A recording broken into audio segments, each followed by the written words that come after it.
Society has a diagnosis for people who go quiet when they're hurting, cold, passive-aggressive, emotionally unavailable, a stone wall. Maybe you've heard those words so many times. From people you trusted, from relationships you actually tried in, that some part of you just started believing them. But here's what they never told you. Going quiet when you're hurt isn't emotional immaturity. It's actually one of the most complicated things your nervous system can do. And nobody explaining that to you doesn't mean something's wrong with you. It means you've been carrying the wrong diagnosis your entire life. Today, we fix that. When you go quiet after being hurt, your brain is doing the same thing it does when you break a bone. Not a metaphor. Actual biology. A 2003 brain scan study at UCLA found that social exclusion activates the exact same region as physical pain.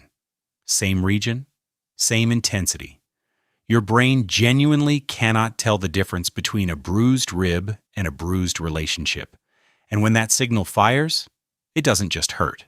The brain goes into emergency mode. Heart rate spikes.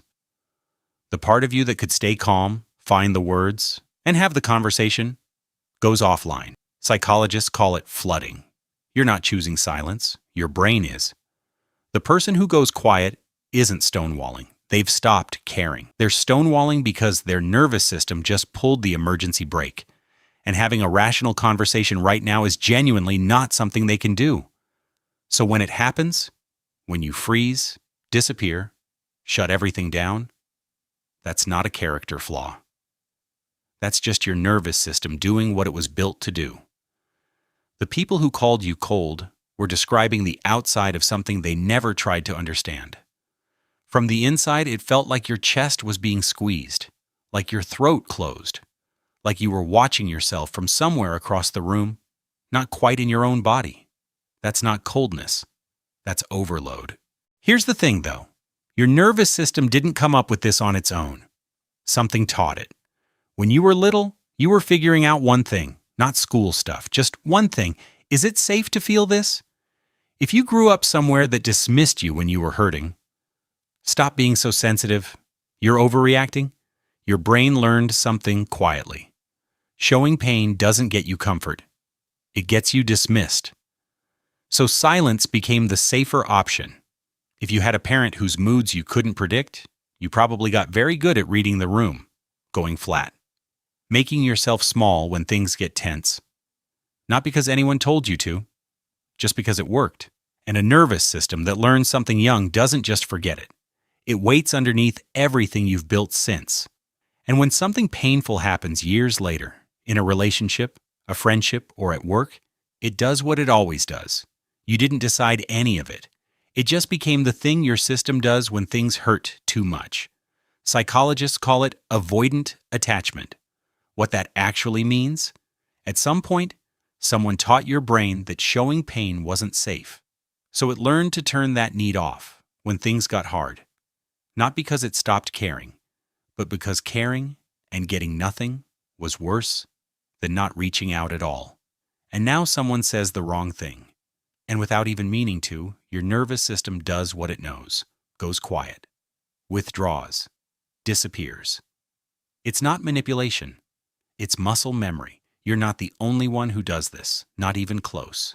A 2014 analysis, 74 studies, 14,000 people, found it's the most common conflict pattern in adult relationships. The most common. From the outside, people see someone who won't pick up after 10 calls. Someone is locked in a room for hours. Someone moving through the house right next to you. Doing dishes, folding laundry, completely flat. Lights on, nobody there. Looks like control, like peace even. It's not. A 2001 study found that people giving the silent treatment actually performed worse afterward, gave up faster, had less left. Because the brain wasn't resting, it was working overtime. Fighting every pull to reach out, to explain, to just say something. And the longer it goes, the worse it gets. Exhaustion builds. The connection quietly erodes. Not all at once, just slowly. Like something leaking that nobody notices until it's gone. From the inside, people describe it as chest too tight, throat completely closed, body numb, watching themselves like a stranger in their own life. The silent person isn't winning. They're holding a grenade they don't know how to put down. And the painful irony, by cutting off, they're also cutting off from the only thing that could actually help. Belonging drops. They end up more alone, not less. Not all silence is the same, though. There's silence that protects you. And there's silence that's meant to hurt someone. They can look identical from the outside. Sometimes they feel identical from the inside, too. Protective silence is, "I'm way too overwhelmed right now. Can we come back to this tonight?" You're stepping back to breathe. You're not disappearing. You're buying yourself time, actually, to be able to talk. Punishing silence is different. No explanation. No timeline. Just gone. And somewhere underneath, part of you is tracking whether they're panicking, measuring how much they care by how hard they chase. The difference isn't how long it lasts. It's what you're trying to do with it. One question usually cuts through: am I going quiet to get some space for myself, or am I going quiet to make them feel something? And honestly, when you're that hurt, you might not know. Most people genuinely can't tell in the moment. That's not a character flaw. That's just what pain does to your ability to think clearly. But if you can get still enough to ask, and the answer is the first one, say something. Even just, "I can't do this right now, but I will later." One sentence. That's the difference between closing a door and locking it from the inside. If the real answer is the second one, just sit with that for a minute. Not because you're a bad person, but because using silence to punish someone slowly eats away at the thing you're actually after: being understood. If you're someone who goes quiet when you're hurting, you're not broken. You're not cold. You built something that kept you safe. For a long time, it probably did exactly that. Got you through rooms and relationships that didn't know how to hold you. But the stuff that protects us when we're young can trap us later. At some point, the wall stops being a shield. It becomes a prison. And the people who want to reach you can't find a way in, not because they gave up, because there's no handle on the outside. That's hard to see when you're living inside it. It doesn't change in one video. But it starts somewhere, usually with just understanding what's actually going on, which is what today was about. And if you love someone who goes quiet, that silence isn't usually indifference. It's most often someone carrying more than they know how to say. Someone who learned a long time ago that saying it wasn't safe.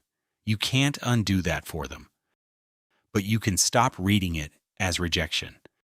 And sometimes just that shift changes everything. If this video said something you've never been able to say out loud, drop it in the comments, even just one sentence.